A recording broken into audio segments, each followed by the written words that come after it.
All right, hello again, and we're back.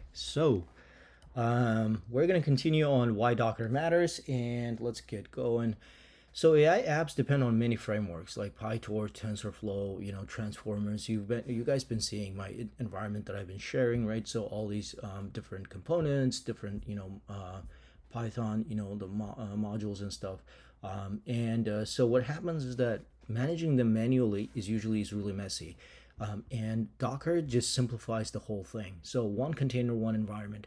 As the systems engineers from our backgrounds, all of us, you guys know that containers are much more isolated. So when it comes to AI models, it's the same idea. Run AI models, vector database, and other stuff, APIs together, but at the same time, they're kind of decoupled.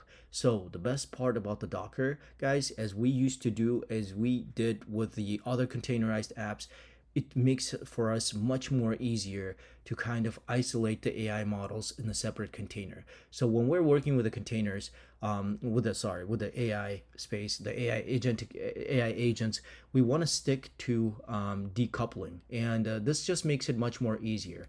And there's ways to connect your kind of make your services talk to each other. Like for example, um, your your app to the other parts of the components of the app, right? So your application talks to the Ollama to Chroma and Nginx and so on and so forth. There's a way to connect them. Don't worry about the connection right now. What we need to worry about is that we can use Docker, we can decouple it. So when it comes to AI models, our AI agents, we want to stick to Docker.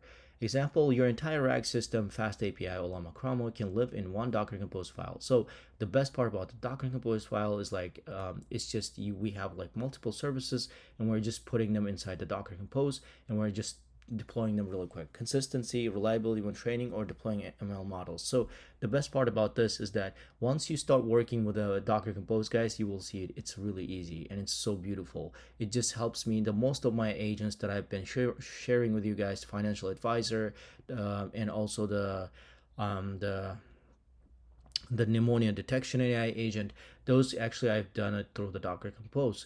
And I'm planning to run it on the Kubernetes, but not right now. It's, as I mentioned, Kubernetes equals production. Kubernetes equals the professional scale, more like an organization type of a thing. In my case, I'm running really quick demos. All right, let's get going. So Docker file.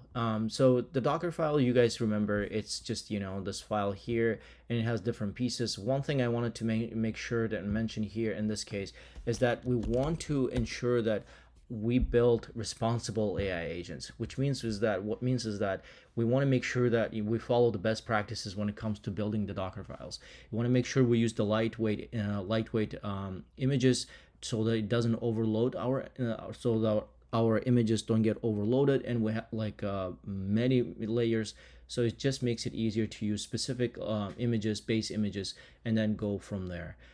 Image blueprint of your app. So the whole image basically, the Docker file becomes the blueprint of your application, right? So container running instances of the image, container running instance of the image. So container is basically a running instance of the image, and Docker Hub registry where images are stored. So you guys pretty much, you're in the space and basically what the idea here is: create your Docker file and then push your Docker file to the some kind of ECR, create your container from that, and then have that artifactory or registry organized well with a good like a naming conventions and so on and so forth.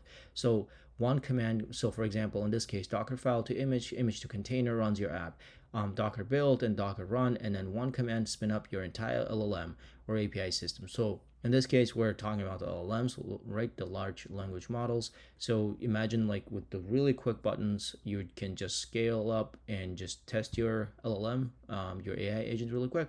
Key commands you must know in Docker. So this document, I'm not going to go into details, but you guys know it's the same commands, the Docker commands that we usually use.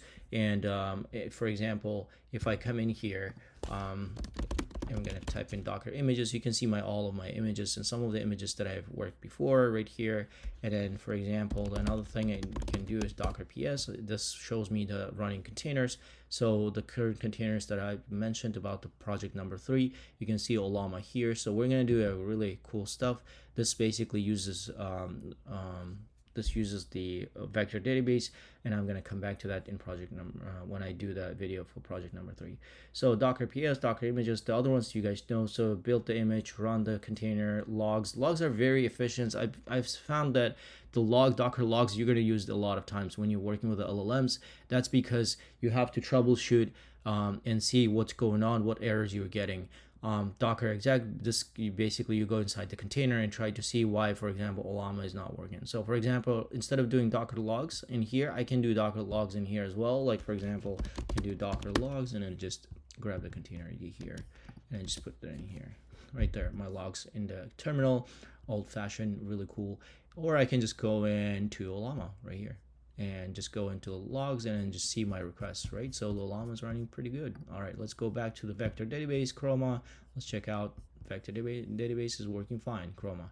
So you can see that, you know, the whole idea is that to make sure that we stick to Docker, and Docker makes our lives much more easier. Docker for the real world. Docker is not just for demos, it powers production systems across industries. Real world use cases. So for example, run local LLMs, Ollama, Mistral, Gemma, host vector databases. You can host vector databases like I mentioned. I'm using Chroma, I showed you earlier. Serve APIs, FastAPI, Flask, and you know, just in general. So in this case, actually, if I go really quick to my project number 3, this is my API.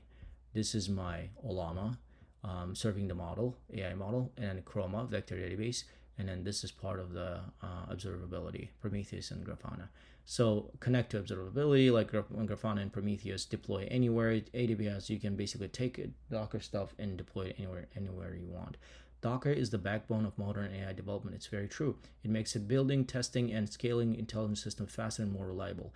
This is the key right here. This is the only part that you need to know as part of the systems engineering and DevOps and platform engineering.